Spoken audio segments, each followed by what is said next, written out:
So now we will have a detailed discussion on this schedule interval. This schedule interval has 5 parameters.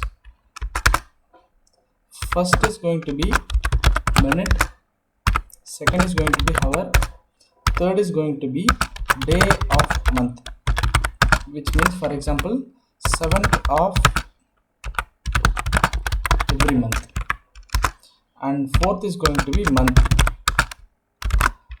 Either I need to run it on specified month of the year, third month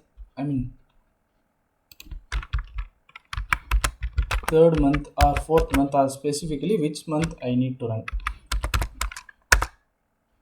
And finally, this specified month will be, if this is fourth month, then in that case, fourth month of every year.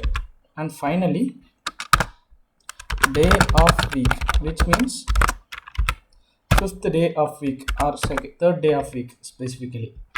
So now we can see what have we added in our DAG.